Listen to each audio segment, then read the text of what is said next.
On a cold Montana morning, a former Marine stepped out with the only companion he had left in this world, his loyal German shepherd, Ranger. He thought it would be just another quiet walk, another attempt to escape the ghosts that followed him ever since the accident that took his wife. But that morning, something changed. Across the street, they saw a woman in a wheelchair struggling to climb a small curb.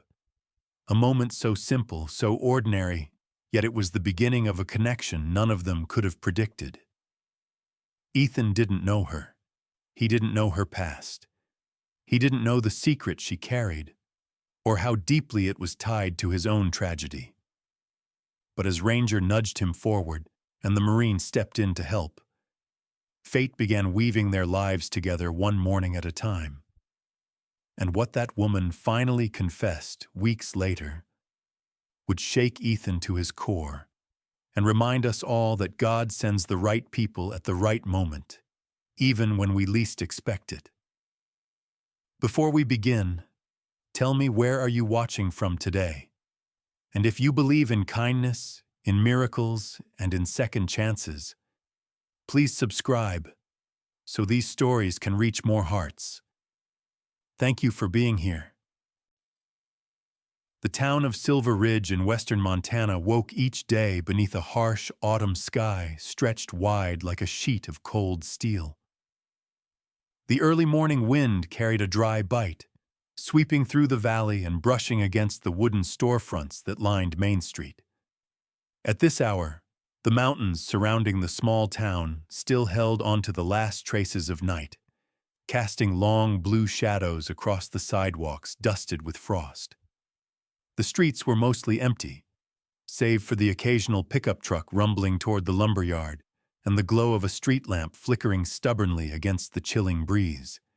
Ethan Miller stepped into this quiet world the way he did every morning, with the slow, reluctant movements of a man forcing himself out of the past and into the present.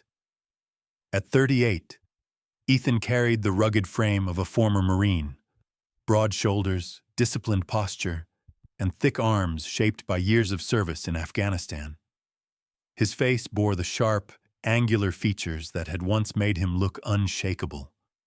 A squared jaw, a slightly crooked nose broken long ago in a training accident, and a neatly trimmed beard that carried streaks of early gray. But what truly revealed the truth of him were his eyes.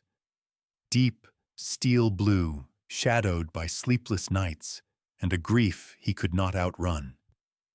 They were eyes that carried both endurance and fatigue, the echo of a man who had seen more death than one lifetime should hold. 3 years had passed since the car accident that took his wife, Claire. She had been a gentle woman with warm auburn hair, freckles that dusted her nose, and a laugh that always sounded like sunlight felt. Ethan often remembered her with painful clarity. It wasn't the war that broke him. It was losing her. And what tormented him every day was the fact that he survived. Survived only because of the dog now walking steadily by his side. Ranger, his 6-year-old German shepherd, moved with the alert confidence of a trained working dog. His sable coat shone under the streetlights, a blend of deep blacks across his back and warm brown fur along his legs. His ears stood tall and attentive, swiveling at every distant sound, and his amber eyes scanned the streets as if reading the world for danger. Ranger was large, powerfully built, with a muscular chest and strong legs that carried him with silent precision. There was a thin scar along his left flank, mostly hidden under his fur, an old wound from the accident that nearly killed them both. Ethan never forgot that the dog had dragged him out of the wreck while the car burned behind them. Ranger had saved his life, but Ethan often wished it had been the other way around. In the months following Claire's death, a heavy fog settled over Ethan's mind. He wasn't the type of man who showed emotion easily, shaped by years of military discipline and a childhood raised by a strict father who believed softness made men weak. But losing Claire cracked something open inside him. The world became muted. Days blurred. Nights felt endless. And without Ranger, he might have faded entirely into silence. Ranger understood Ethan in ways people never had. Whenever Ethan spent too long sitting in the darkness of the living room, staring at the wedding photo on the mantel, Ranger would gently nudge his arm or press his head into Ethan's chest until he moved. Every morning, without fail, Ranger would tug at his pant leg with soft teeth or push his head insistently beneath Ethan's hand. A reminder, a command, a lifeline. Get up, keep moving, live. And Ethan always obeyed. That morning, as they walked along the frost-coated sidewalk, Ranger stayed half a step ahead, his tail steady, his stride purposeful. Ethan shoved his hands deeper into the pockets of his worn jacket, the fabric frayed at the cuffs. The cold bit into his cheeks. The mountain air smelled faintly of pine and chimney smoke, and somewhere in the distance a dog barked in lazy protest at the morning chill. They followed their usual route, past the old bakery with its windows fogged from fresh bread, past the empty diner that would fill by 8 a.m., and toward the intersection near Silver Ridge Pharmacy. This corner was always a bit windy, funneling cold air down the slope of the street and making the crosswalk light sway slightly on its metal pole. Ranger glanced up at Ethan occasionally, checking his pace, adjusting his stride to match whatever rhythm Ethan fell into. As they approached the pharmacy, Ethan noticed movement near the curb. A woman in a wheelchair struggled to maneuver her front wheels over a small rise in the sidewalk. She looked to be in her mid-30s, her blonde hair pulled into a loose ponytail that brushed against the collar of her denim jacket. Her skin was pale, touched by that kind of exhaustion that didn't come from lack of sleep, but from living with pain. She wore black leggings, a light gray sweater, and her right knee was braced tightly beneath a Velcro support strap. Her hands gripped the wheels of her chair with effort, her knuckles tense, her jaw clenched. Ethan slowed. Ranger did too. The woman pushed again, her arms shaking slightly as the chair tilted backward just enough to alarm her. Ethan didn't think. Instinct carried him forward. "Let me help," he said softly, keeping his voice gentle so he didn't startle her. Her head lifted. Her eyes, soft hazel, rimmed with fatigue, met his. She opened her mouth as if to refuse, then closed it again and nodded. Ethan positioned himself behind the chair, steadying it, while Ranger moved automatically behind him, planting his paws firmly, acting like a small, silent barrier to keep the chair from rolling back. Ethan guided the front wheels over the rise with practiced care, as if he had helped 100 people like her, though he hadn't. She exhaled shakily when the chair settled safely on the flat sidewalk. "Thank you," she murmured in a voice that was soft but carried a thread of embarrassment. Ethan nodded once. "It's all right." Ranger's tail swayed once, slow and reassuring. The moment was brief, ordinary, but something about it lingered. Something about the way she looked at him, like she saw a man holding himself together with trembling hands, did not leave his mind. As Ethan and Ranger continued their walk, the wind picked up, rustling fallen leaves across the pavement. Ethan glanced back once to see the woman adjusting the footrests of her chair, preparing to wheel herself toward the pharmacy doors. It felt like nothing. It felt like the beginning of something. He couldn't know it yet, but that simple moment, the Marine, the dog, and the woman in the wheelchair, was about to shift the quiet gravity of his life.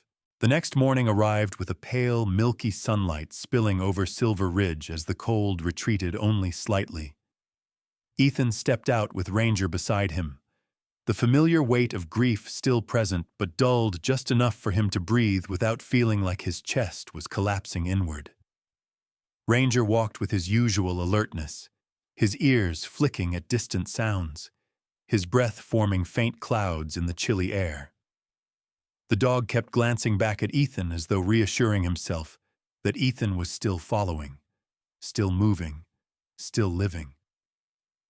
When they reached the pharmacy intersection, Ethan saw the woman again, the same woman from the day before.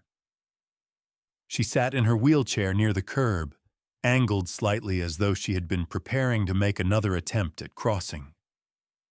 Today she looked more put together. Her blonde ponytail was neater, her denim jacket zipped up fully, and she had a light teal scarf around her neck that brightened her tired complexion. Though she was clearly in her mid-30s, there was something delicate and youthful about the soft shape of her cheeks and the gentle curve of her lips. But the fatigue remained around her hazel eyes, faint but unmistakable. She noticed Ethan and offered a small, almost shy nod. Ethan nodded back. Ranger wagged his tail. "Morning," Ethan said, his voice quiet. "Morning," she replied, her tone soft but steadier than the day before. Once again she needed help getting over the slight incline in the sidewalk. Ethan positioned himself behind the chair without waiting for her to ask, and she did not object. Ranger instinctively stepped behind them, placing his paws firmly on the ground as if anchoring the chair from sliding backward. Ethan guided her smoothly up onto the flat pavement. She sighed, relieved, and folded her hands in her lap. "Thank you. Again," she said. "Not a problem," Ethan answered. He almost walked away, but Ranger stayed put, staring at her with bright curiosity. The woman hesitated, then extended a hand toward Ranger. He leaned forward to sniff her fingers before brushing his muzzle gently against her palm. The tension in her shoulders visibly eased. "Your dog, he's very well trained," she murmured. "He trains me more than I train him," Ethan replied. A faint smile tugged at her lips. It lasted only a few seconds, but was more warmth than Ethan had seen from anyone in a long time. The next day, and the day after that, she was there again. Always at the same time, always near the same curb, always struggling with the same small but stubborn incline. And every day, Ethan and Ranger helped her. The pattern became familiar, almost comforting. By the fourth morning, Ethan finally asked, "Do you come here every day?" The woman brushed a loose strand of hair from her cheek before answering. "Most days. I pick up medication, and I try to move around the town to keep my muscles working." She paused, then added, "If I stay home too long, it gets harder to leave at all." Ethan understood that more deeply than he wished. He introduced himself then, quietly. "I'm Ethan." After a short pause, she replied, Megan Brooks." Her voice carried the softness of someone who had learned to speak gently, maybe because life had demanded she conserve her strength. From that morning on, they greeted each other by name. Ranger reacted to Megan as though she were someone he had always known. He wagged his tail whenever he saw her, nudged the wheels of her chair as if checking them for safety, and circled behind her whenever a car approached too fast. Once, during a particularly cold morning when frost coated the sidewalk, Megan's hand slipped from her wheel, and Ranger stepped forward, pressing his body lightly against her leg to stabilize her. Megan let out a surprised laugh, quiet but real. "You're a hero, aren't you?" she whispered to Ranger. Ranger leaned his head into her lap. Ethan watched, something warm curling in his chest for the first time in years. Megan's interactions with Ranger were effortless, natural. She didn't flinch or freeze or avoid eye contact. She wasn't afraid of him, And she didn't look at Ethan with pity. She simply existed beside them as though she belonged there. The more they saw her, the more Ethan began noticing the small details about her. The way she tucked her thumbs between her fingers when she was anxious. The quiet determination in her face whenever she pushed her chair forward. The softness in her voice when she spoke about the small victories in her physical therapy. He also noticed how she never complained, even when the cold wind made her wince, or when her hands trembled slightly from strain. He admired that kind of strength, the quiet kind, the kind he remembered from soldiers who fought battles inside themselves long after the war ended. Each morning, Ranger was the first to spot Megan. He would perk up, quicken his pace, and glance back at Ethan as if saying, "She's here." And with every repeated encounter, the heaviness Ethan carried seemed to lift just a little. Not gone, not forgotten, but lighter. In these small rituals, guiding her chair, hearing her soft thank you, watching Ranger's gentle patience, Ethan found himself breathing easier. The mornings felt less like battles to survive, and more like bridges connecting him to something human again. And though he didn't know why Megan appeared at the same spot every morning, he felt no need to question it. He had spent too long searching for reasons behind tragedies. Maybe this time, he could simply accept what was in front of him. Ranger nudged his leg. Ethan reached down to scratch behind his ears. "Yeah," he whispered. "We keep going." And the three of them did, quietly stitching together a pattern neither of them yet understood. The rain arrived before dawn, heavy and relentless, drumming against rooftops and washing the colors of Silver Ridge into muted shades of gray. Water coursed along the gutters, forming tiny rivers that wound through the cracks of Main Street. The sky sagged low with thick, bruised clouds, and the wind sliced sharply between the old brick buildings. It was the kind of morning that made most people stay inside. But Ethan stepped out anyway. Hood pulled up, boots splashing into shallow puddles. Ranger walked close beside him, his fur already damp, ears pinned slightly back against the cold drizzle. The dog moved with careful precision, scanning the wet pavement as though anticipating danger around every corner. Ethan's breaths formed clouds as he walked, the chill settling into his bones.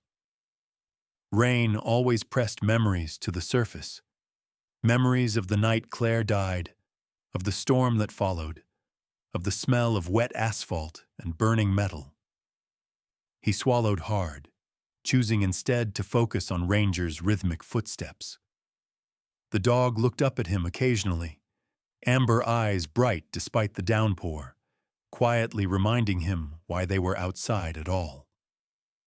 When they approached the pharmacy intersection, Ethan spotted her immediately. Megan Brooks sat near the curb, soaked despite the thin waterproof jacket she wore.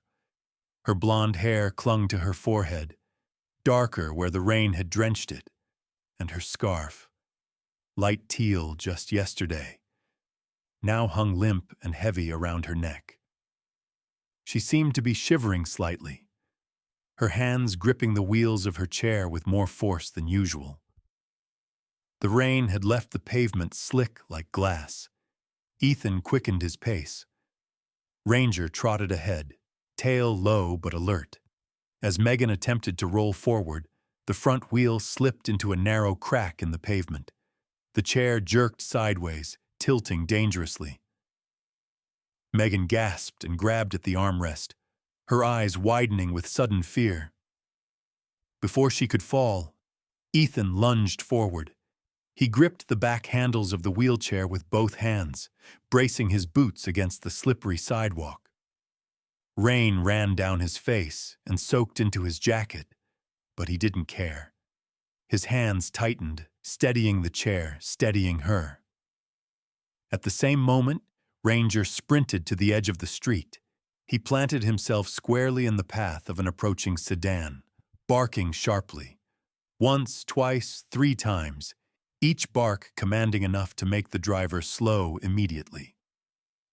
The car rolled to a stop a few yards away, the driver lifting a hand apologetically before turning down another street. Ethan leaned forward. "You okay?" His voice was low, steady, the same tone he used for frightened soldiers years ago. Megan's breathing was shallow at first, but she nodded. Rain slid down her cheeks, like tears she hadn't chosen. I lost my balance," she whispered. "It's all right. I've got you," Ethan said. Megan's hand reached for the push rim of her wheelchair, but instead landed on Ethan's wrist. She held on to him, not accidentally, not reflexively, but with intention. Her fingers were cold, trembling slightly, but her grip was firm. Their eyes met beneath the veil of rain. Something unspoken tightened in the air between them. Ethan didn't move. Neither did she. For the first time, Ethan saw past her exhaustion and into the weight she carried. Fear, loneliness, struggle, but also a quiet strength that had survived whatever had put her in that chair. Megan's hazel eyes held a vulnerability she didn't try to hide. Finally, she lowered her gaze and whispered, "Ethan, do you mind waiting a moment? There's something She hesitated, swallowed, and her shoulders tensed. "Something I want to tell you." Ranger returned to Ethan's side, shaking water from his fur.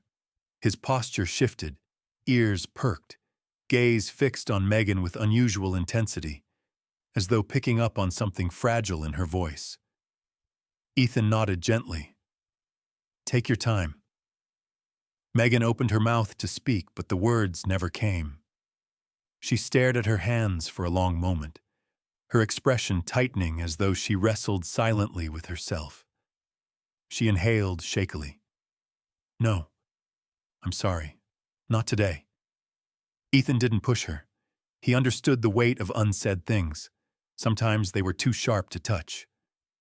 Megan forced a small, sad smile. "Tomorrow. I'll tell you tomorrow morning." Ethan nodded again. "We'll be here." Ranger stepped closer, nudging his head softly against Megan's knee before turning back toward Ethan. The dog's ears were still raised, listening, sensing tension beneath her attempt at calm. As Ethan guided her safely toward the flat part of the sidewalk, he noticed how her hands trembled slightly, not from the cold alone. When she finally wheeled herself toward the pharmacy doors, Ranger watched her go with unusual stillness, his amber eyes following her until she disappeared inside. His tail didn't move. Neither did his ears. Ethan exhaled slowly. The rain had soaked him through, but what lingered was not the cold. It was the feeling that something important, something delicate, was waiting on the other side of tomorrow morning. The next morning broke with a quiet stillness that felt strangely fragile, as if the sky itself was holding its breath. Silver Ridge lay under a soft blanket of drifting fog, the kind that blurred the outlines of buildings and muted the colors of the waking town. The pavement glistened from last night's rain, and puddles reflected the pale, early light like fragments of broken glass. Ethan walked with Ranger at his side, each step slow, deliberate, as though he sensed that whatever awaited them this morning was heavier than anything that had come before. Ranger trotted close to him, his fur still slightly damp, his posture alert but calm. The German shepherd seemed unusually quiet, checking Ethan's pace more often than usual, occasionally brushing against his leg in reassurance. Ethan had barely slept. Megan's almost confession from the day before replayed in his mind again and again. The tremble in her voice, the tension in her grip, the sadness she tried and failed, to hide. When they approached the intersection near the pharmacy, Megan was already there. She sat differently this time, not waiting, not struggling with the curb, but positioned slightly away from it, as if gathering the courage to stay put. Her blonde hair was braided to one side, though stray strands had escaped, framing her face with soft waves. She wore a simple beige sweater layered under a thicker coat, and her hands rested on her lap, fingers intertwined as though she were keeping herself from fidgeting. Her eyes lifted when she heard Ranger's paws tapping lightly on the wet pavement. She managed a small smile. "Morning," she said, but Ethan could hear the tremor beneath the word. "Morning," he replied. Ranger walked straight to her, nudging her leg gently before sitting at her side. Megan exhaled, a shaky breath that sounded like the first step of letting something go. "There's something I need to tell you," she said, her gaze lowering to her hands. "Something I should have said yesterday." Ethan didn't move. He simply nodded once, quietly encouraging her. Megan inhaled deeply, as though drawing strength from the cold morning air. 3 years ago, she began, her voice calm but heavy. "My younger brother, Kyle, he was a paramedic here in Silver Ridge. A name, a connection." Ethan felt the world narrow slightly, his heartbeat quickening, though he kept still. Megan continued. "Kyle responded to a car accident near the Ridge Highway. A married couple, badly injured." Her voice trembled, but she steadied herself. "And a German shepherd who wouldn't leave the man's side." Ranger's ears twitched, and he leaned closer to her chair, as though recognizing the memory without understanding why. Megan swallowed hard. Kyle came home that night different. He was a cheerful guy before, always quick with jokes, always smiling. But that night, he was pale, quiet, shaken. He said he had seen a man covered in blood, barely conscious, holding on to his dog like it was the only thing keeping him alive. Ethan's jaw tightened, but he didn't interrupt. "He told me," Megan whispered, "that the man kept begging them to save his wife first. He said he'd live, that she needed help more than he did." Her eyes glistened as she continued. "Kyle said it was the kind of selflessness that stays with you forever." The breeze rustled Megan's scarf, lifting it gently as though urging her onward. "Ethan!" She looked up at him then, her expression soft but weighted. "That man was you." Silence fell heavy. Ethan's breath caught, and the world seemed to pause around him. Ranger pressed against Ethan's thigh, sensing the shift in his breathing. Megan wiped at her eyes quickly, embarrassed by the emotion spilling through her voice. After that night, Kyle changed. He became more protective, more serious. He started taking every case personally. "I think seeing the way you fought for your wife, it opened something in him. Or broke something. I don't know." She swallowed again. "He passed away last year. A different accident. A roof collapse while he was rescuing someone."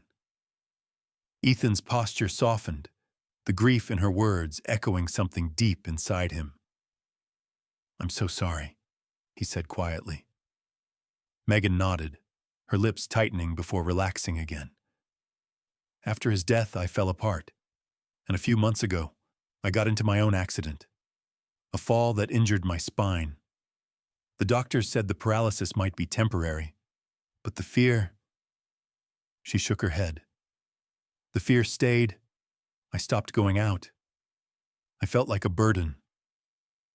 Ranger nudged her knee again, a slow, comforting gesture. "But then," Megan continued, voice softening, "I saw you and Ranger, walking every morning, You were broken, but still moving, still trying, helping me without hesitation, without knowing anything about me. It reminded me of the story Kyle told me that night. The story of a man who fought with everything he had to keep someone else alive. Her eyes met Ethan's, gentle yet steady. Watching you made me believe I wasn't useless, that maybe I could move forward too. You didn't just make my mornings easier, Ethan. You helped me come back to life. Ethan stood frozen, the weight of her words sinking into places inside him he thought long dead. Ranger stepped between them, lowering his head into Megan's lap, as though sealing a quiet truth neither of them knew how to voice. For a moment, none of them spoke. The fog drifted around them, softening the edges of the world, as the past and present finally met in the quiet morning air. The morning after Megan revealed her truth, the world seemed to shift into a gentler rhythm, as if Silver Ridge itself understood something fragile had finally been spoken aloud. The sky was clear for the first time in days, washed in a soft gold that stretched across rooftops and warmed the dew gathering on the pavement. Ethan walked with Ranger at his side, his steps lighter, steadier. Ranger sensed the change immediately. The dog's ears flicked upward, his gait more eager than usual, tail wagging with anticipation, as though he knew this morning would not be like all the others. When they approached the familiar intersection, Megan was already waiting, but this time her posture was different, relaxed, open, as though a weight had lifted from her chest overnight. She wore a dark green sweater that contrasted softly with her pale skin, and her blonde hair, left loose today, fell in gentle waves around her shoulders. There was still tiredness in her hazel eyes, but something brighter had settled there too, something like hope. Ranger trotted up to her immediately, nudging her hand insistently until she laughed, a warm sound that echoed lightly over the quiet street. "Someone missed you," Ethan said, standing a short distance away, but unable to hide the hint of amusement in his voice.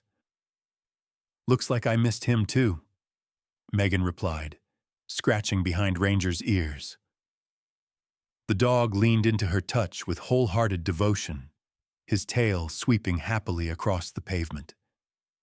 As they began walking together, Ethan stayed close to Megan's side, guiding her wheelchair over uneven patches of sidewalk, while Ranger instinctively positioned himself on the outer side near the street, acting as a steady guardian. They moved in quiet harmony, as though they had been doing this for years instead of weeks. At one point, a middle-aged man named Tom Weaver, a neighbor of Ethan's, passed by. Tom was tall and broad-shouldered, with thinning dark hair and a mustache that framed his upper lip. He was known for being gruff but well-meaning, a mechanic who spent most of his days fixing old pickup trucks and muttering about the weather. Tom paused as he spotted Ethan walking with a woman for the first time in ages.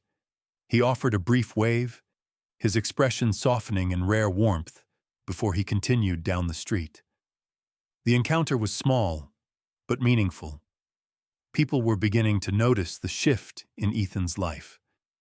Later that week, on Saturday morning, Ethan drove Megan to the Silver Ridge Rehabilitation Center, a modest single-story building with large windows and pale yellow walls that always seemed to hold sunlight.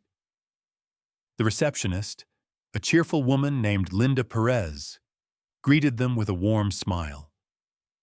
Linda was in her early 40s, with medium-length curly brown hair, tan skin, and expressive dark eyes that conveyed genuine kindness.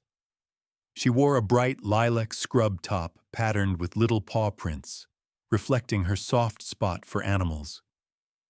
She glanced down at Ranger, who sat proudly beside Ethan. "Well, hello, handsome," she said to the dog. Ranger responded with a polite wag of his tail while keeping his posture disciplined. Ethan chuckled. "He likes you already." Linda winked.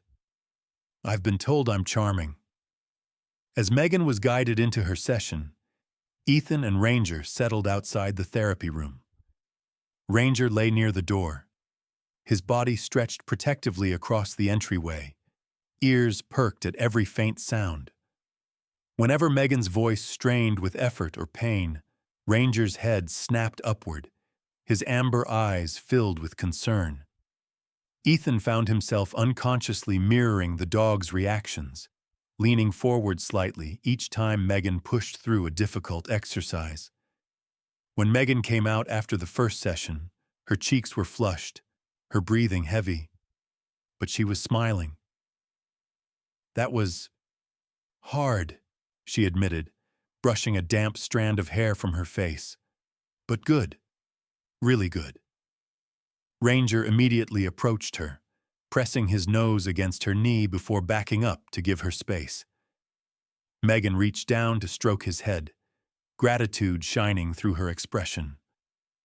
Week by week, Ethan continued driving Megan to her sessions. Ranger remained a constant presence, waiting outside the therapy room, offering comfort with small nudges and alerting Ethan whenever Megan needed support. As she grew stronger, Ethan noticed changes in himself too. He talked more, sometimes about Claire, sometimes about Afghanistan, sometimes about nothing at all. He laughed more. He stood straighter. He walked because he wanted to, not just because Ranger nudged him forward. Megan noticed. She listened. She encouraged. And the weight Ethan carried began to loosen its grip. One afternoon, after her session ended, Megan looked at Ethan with a soft, steady gaze. "You saved my life," she said quietly. "You and Ranger." Ethan shook his head, but she continued. "You helped me see that I could keep going, that I wasn't alone." He lowered his gaze, but Ranger stepped between them, placing his head gently in Ethan's hand, grounding him, urging him to accept the truth. Ethan finally met her eyes. "You helped me too." The following morning, the three of them walked together down a sunlit street near the town's edge. The air carried the scent of pine and warm earth. Ethan pushed Megan's wheelchair over a gentle incline while Ranger walked at their side, scanning the surroundings with quiet vigilance. Cars passed slowly, drivers offering friendly nods as they saw the trio. For the first time in years, Ethan felt whole. Not healed, not finished, but whole enough to take another step forward. Ranger glanced up at him before trotting a little ahead, ears alert, tail sweeping lightly. Ethan smiled. Their journey was no longer three separate paths crossing by chance. It had become one shared road, steady, fragile, hopeful, and they were walking it together. Sometimes, the greatest miracles don't come with thunder, lightning, or grand signs from the heavens. Sometimes, they arrive quietly, through a single act of kindness, through a loyal dog who refuses to give up on his human, or through two strangers who discover that God's plan for healing often comes wrapped in unexpected people. Ethan, Megan, and Ranger remind us that even in our darkest valleys, God can place the right souls in our path at the exact moment we need them most. A helping hand, a gentle smile, a morning routine that seems ordinary. These are often the small threads God uses to stitch our broken pieces back together. And maybe that's the miracle we often overlook, that healing doesn't always happen in a single moment. Sometimes it happens step by step, heart by heart, morning by morning. As you go through your own life today, may you remember that God is still working, still watching, still guiding your steps, even when you don't feel it. And may you never underestimate the power of your own kindness. You never know whose life you might be touching, or whose prayer you might be answering. If this story warmed your heart, please take a moment to like this video, Leave a comment and share it with someone who needs a reminder of God's quiet miracles. And if you haven't yet, subscribe to the channel so these stories can reach more souls who may need hope, strength, and a gentle reminder that they're not alone. May God bless you, protect you, and bring light into every step you take. Amen.